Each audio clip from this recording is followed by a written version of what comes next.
On arrive souvent à se disputer sur les réseaux sociaux de celui qui détient la vérité. Et certaines personnes veulent essayer de recopier, alors certaines personnes qui ne sont pas préparées pour ça, veulent essayer de recopier ceux qui se sont fait connaître sur le net. Euh, Parce qu'ils en avaient les compétences intellectuelles et peut-être l'intelligence qui va avec, parce qu'ils ont fait d'excellentes recherches, mais les recherches ne se font pas uniquement sur Internet. Euh, En tout cas, parce qu'ils en étaient prédisposés en tout cas. Ils ont réussi, ils ont pu gagner de l'argent sur Internet et ils ont eu une certaine notoriété. Je pense à les à Jean-Jacques Crèvecoeur, à Emma Cruzy, à Chloé Framery, à certains noms qui m'échappent, j'en oublie beaucoup, beaucoup, mais de vrais lanceurs d'alerte qui nous ont appris beaucoup, beaucoup de choses. Mais des vérités euh, qui restent très cartésiennes, très terre à terre. Et puis il y en a certains qui se plaisent à aller chercher, d'après leur cauchemar ou le dernier film d'horreur qu'ils ont pu voir sur Netflix, des pseudo-vérités qu'ils ont dans la tête. Et sur Internet, tu peux trouver tout. Tout. Tu peux même trouver que le Père Noël existe. Et si tu penses que le Père Noël existe, tu seras conforté dans ta pensée et tu vas balancer sur les réseaux sociaux, au risque de passer pour un idiot, que le Père Noël existe et que tu as retrouvé les preuves, que tu as fait des recherches. Euh, c'est pareil pour ceux qui pensent que les reptiliens existent. Les reptiliens, c'est juste la déformation du fait que nous avons tous des réflexes et un cerveau reptilien. Et certaines personnes qui, après c'est le jeu du téléphone arabe, hein, mais certaines personnes se sont dit, oula, reptiliens, certaines personnes ont un cerveau et des réflexes reptiliens. Reptiliens, reptiliens, ce sont des extraterrestres. Non, on a tous ces réflexes et une partie de notre cerveau qui est reptilien, enfin, selon une certaine théorie scientifique. Ce sont les réflexes primaires en fait. Mais il n'y a pas de reptiliens. Euh, Ensuite, il y en a qui croient encore à la connerie de l'adrénochrome, ces gens très riches qui boiraient le sang des enfants après les avoir torturés. Alors, l'adrénochrome, cette blague est issue du film Las Vegas Parano. Il y a plusieurs films qui en ont parlé, mais Las Vegas Parano particulièrement. Euh, et il s'avère que l'adrénochrome, c'est une drogue, je crois qu'elle a été utilisée en psychiatrie, mais c'est une drogue que les toxicomanes ne veulent plus entendre parler. Je crois que c'était un hallucinogène, mais ça avait surtout la mauvaise, euh, la mauvaise faculté de donner des migraines terribles. Et même les toxicomanes n'en veulent pas. Donc arrêtez avec cet adrénochrome, ça aussi c'est une connerie qui sort d'un film, une fiction. Il y en a un qui l'a repris, qui l'a balancé sur les réseaux sociaux, qui l'a balancé sur quelques sites internet, et vous êtes tous partis en vrille en pensant que ça pouvait être vrai. Mais il y a certains qui sont très influençables, qui sont un petit peu fragiles d'esprit, et qui pensent que tout ce que vous trouvez, tout ce qu'ils trouvent sur internet, c'est une réalité avérée. Et quelque part, ils ont déjà le fond de cette pensée, et en faisant des recherches, au plus tu creuses sur internet, au plus tu peux trouver tout ce que tu veux, à boire, à manger, la marmotte qui plie le chocolat dans le papier aluminium, elle est en vidéo. Tu peux la trouver même en string, certainement, la marmotte. Mais je suis dans les Alpes du Nord, proche de la Suisse. Et la marmotte, j'en ai vu. Hein. J'en ai vu en faisant de la montagne. Mais j'en ai jamais vu une plier du chocolat dans le papier aluminium. C'est comme la vache Milka, violette. J'en ai vu à la télé, en publicité, euh, aux arrêts de bus. J'en ai vu dans les ronds-points. Dans les ronds-points en Suisse. Mais en réalité, dans les champs, elle n'existe pas. Non, non, les vaches en Suisse, elles sont tout ce qu'il y a de plus normal, hein, couleur normale, couleur, je crois qu'on appelle ça Jézabel ou un truc comme ça. Euh, mais il n'y a pas de vache violette. Le Père Noël, j'habite pas très loin de la maison du Père Noël, réellement, véridiquement. Hein. Il est justement, bah, ça va vous plaire, il est au pied du mont Sion. Donc peut-être qu'il y a des juifs qui habitent au-dessus de la maison du Père Noël. Peut-être que finalement le Père Noël, il est juif. C'est Coca-Cola qui l'a inventé, Coca-Cola appartient à des juifs. Euh, donc il y a peut-être une similitude entre ce que je vous raconte. Mais j'habite pas très loin de la maison du Père Noël, je suis allé visiter avec mon fils. Et effectivement, vous avez l'atelier des lutins, etc. C'est un magnifique endroit.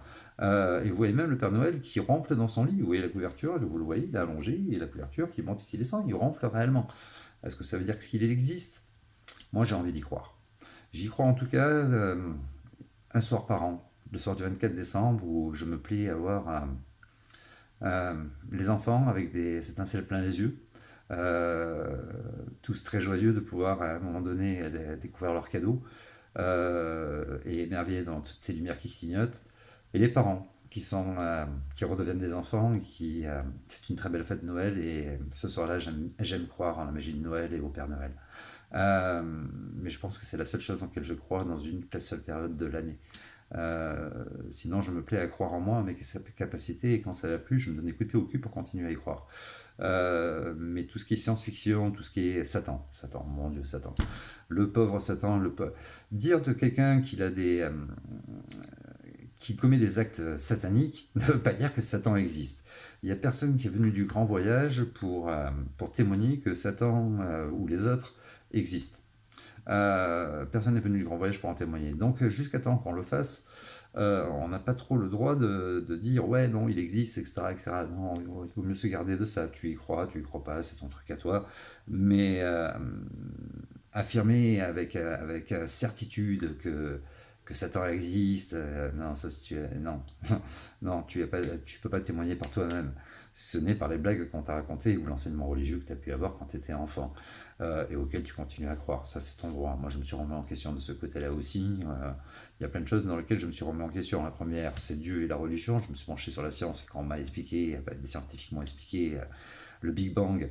Là, je me suis dit, bah, ça ne correspond pas du tout à ce qu'on m'a appris quand j'étais gosse, avec l'autre qui mange la pomme, etc., etc. Non, ça n'a plus rien à voir. Euh, je suis allé visiter, j'ai eu la chance de visiter le CNRS, accompagné toute une journée d'un scientifique qui travaillait dans le tunnel en bas, où justement ils font cette expérience. Et ça m'a conforté dans mon idée de plus y croire. Euh,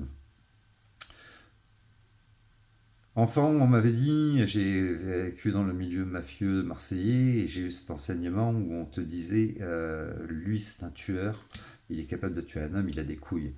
À 18 ans, je me suis remis en question quand je suis rentré à l'armée et qu'on a voulu me donner une arme. On m'a donné qu'une seule fois une arme. Mon chef, il a plus voulu me la donner. Il s'est senti en danger. Il a eu peur. C'était l'adjudant-chef, le gay, au passage, si il m'écoute, je le salue. Il me l'a donné qu'une fois. Il a eu peur de me la donner après. Mais je me suis remis en question et je me suis rendu compte qu'en fait, c'était facile de tuer quelqu'un. C'était à la portée de n'importe quel primate ou n'importe quel enfant de 6 ans aussi. Et que sauver des vies, ou à la limite se lever à 3 heures du matin pour aller pétrir le pain pour nourrir sa famille, c'était ça être un homme. Et donc la mafia marseillaise, etc., etc., je m'en suis un petit peu éloigné. Euh, Parce qu'il est facile de tuer, il est facile de voler, il est facile, mais et il est autrement beaucoup plus difficile de gagner sa vie. Et être un homme, c'est surtout avant tout assumer sa famille, assumer ses responsabilités, assumer ses erreurs, etc. C'est pas tuer quelqu'un. Euh, je me suis remis en question tout au long de ma vie sur tout ce qu'on m'a enseigné, sur tout ce que j'ai pu apprendre. J'ai appris il y a 22 ans en arrière, dans les thèses du nouveau mondial et les conversations que je pouvais avoir avec les soi-disant initiés, le sionisme comme vous, les Illuminati comme vous. Et puis après, ben, le reste de mes recherches que j'ai pu faire en me basant sur l'histoire, en me basant sur plein de choses, sur des conversations avec des gens qui sont peut-être un petit peu influents, etc., m'ont permis de comprendre que ben oui, les Illuminati ont été dissous en 1785, si ma mémoire est bonne, et les sionistes étaient loin d'être un fléau dans, dans, dans le but de créer un complot mondial contre l'humanité. Non, c'est juste un mouvement politique et religieux qui voulait construire la terre d'Israël, c'est tout. Qui voulait construire un pays qui a 80 ans d'existence. Il est très très jeune comparé aux États-Unis qui ont 241 ans et qui ont empoisonné la planète pendant 241 ans à faire à commettre que des crimes et des massacres. Je pense que les premiers ont été les Indiens. Et puis oui, parce que les cow-boys qu'on voyait dans les Far West qui s'attaquaient aux méchants Indiens, c'est tout l'inverse, hein. Les Américains ont bien massacré les Indiens, les ont chassés et les ont même parqués. Euh, mais c'était pas les Indiens les méchants. Euh, donc voilà, je me suis remis en question sur beaucoup de choses et je me remets en permanence en question.